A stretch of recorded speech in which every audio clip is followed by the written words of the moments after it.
kiss for you.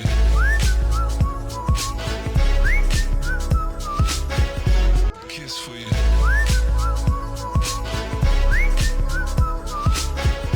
Kiss for you.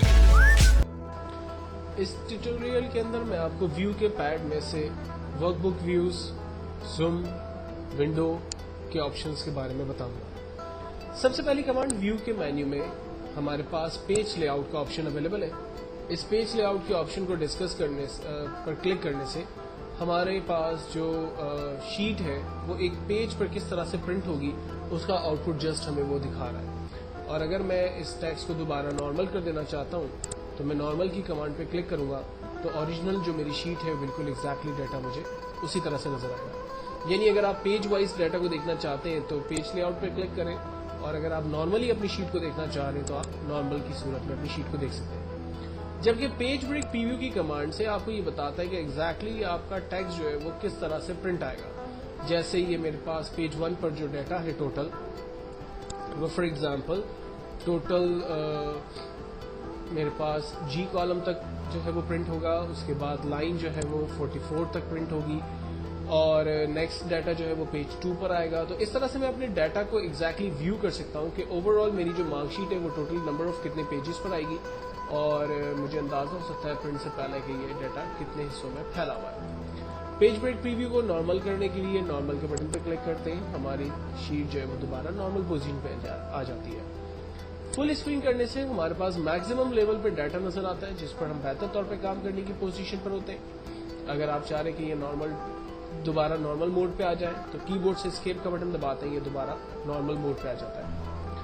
Hide and show करने से grid lines on off कर सकते हैं, फार्मूला बार और हेडिंग्स यहाँ से ऑन ऑफ कर सकते हैं। जस्ट चेक है, आप क्लिक करेंगे ग्रिड लाइंस ऑफ हो गई, ऑन कर सकते हैं, फार्मूला बार ऑन कर सकते हैं, ऑफ कर सकते हैं, और हेडिंग्स यहाँ से ऑफ और ऑन कर सकते हैं। जबकि जूम साइज की मदद से आप अपनी स्क्रीन का रेजोल्यूशन या जूम साइज जो है वो सेट करते हैं। आमतौर पर रिकमेंड किया जाता है कि आप जो भी काम करें वो 100% रेजोल्यूशन के ऊपर करें ताकि आपको बेहतर तौर पर अंदाजा हो सके कि टेक्स्ट किस तरह से शीट पर टाइप होगा और किस तरह से प्रिंट आएगा। जबकि आप अपनी मर्जी से भी जूम साइज को सेट कर सकते हैं, यानी minimum zoom size 75।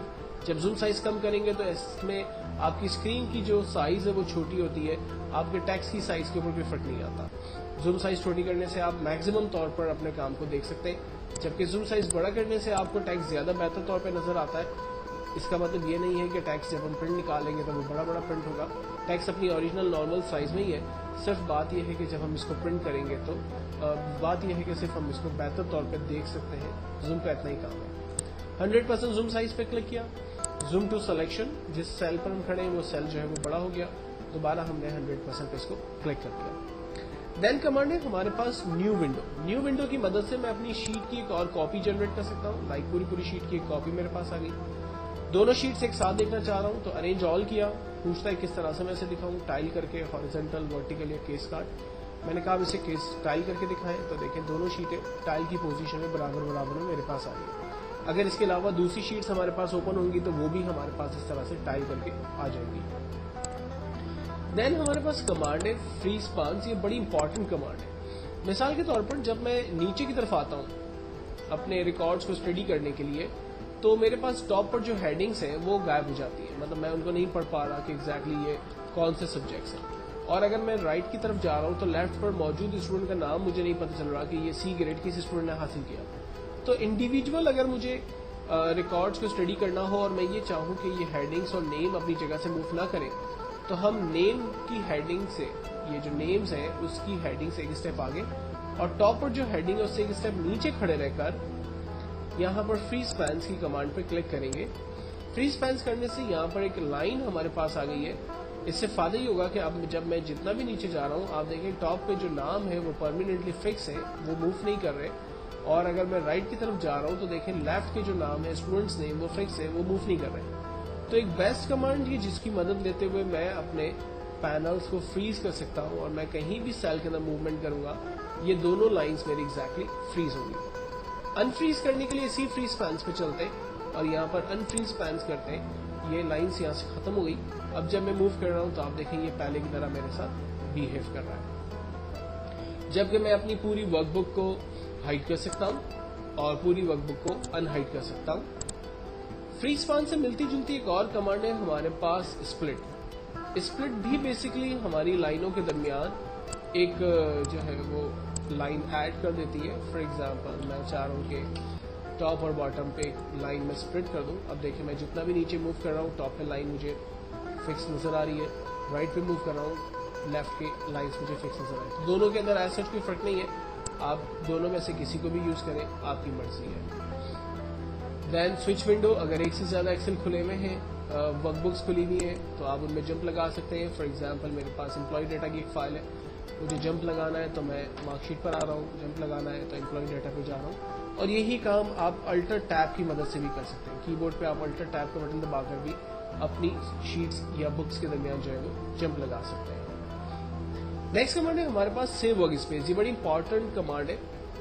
Save work space आमतौर पे एक जैसी फाइलों को एक ही लोकेशन पे सेव करने में आपकी मदद करता है और फिर उन्हें ओपन करने में भी मदद करता है। मिसाल के तौर पर मैं एक न्यू वर्कबुक ओपन करता हूँ और इस न्यू वर्कबुक के अंदर मैं एक simple value, first value type करता हूँ लाइक 1000 रुपीज। कंट्रोल एन करके मैंने एक और वर्कबुक ओपन की, सेकंड वैल्यू मैंने टाइप की लाइक 2000 रुपीज। और इन दोनों बुक्स में डाटा जो भी है उसको मैं सेव कर रहा हूँ बुक 3 पर। मैंने टोटल की हेडिंग डाली इक्वल्स टू बुक 1 से जाकर मैंने पहली वैल्यू ले ली प्लस बुक 2 से जाकर दूसरी वैल्यू ले ली और इंटर किया।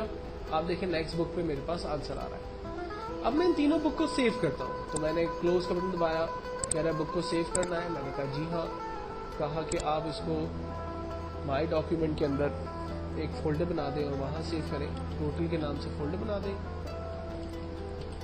बुक 4 को मैंने रिजल्ट के नाम से सेव किया, बुक 3 पर मैंने सेकंड वैल्यू के नाम से सेव किया और बुक 2 को मैंने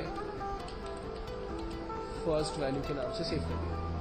अब मैं इन बुक्स को जब दोबारा खोलता हूँ, लाइक माई डॉक्यूमेंट में जा रहा हूँ और जब मैं इन बुक्स को दोबारा खोलता हूँ, रिजल्ट टोटल के नाम से मेरी बुक थी। आप देखिए जब मैं रिजल्ट की बुक को खोलूंगा तो ये बुक्स एक साथ ओपन हो रही है और इसके लिंक्स पर जो है वो मैं काम कर सकता हूँ।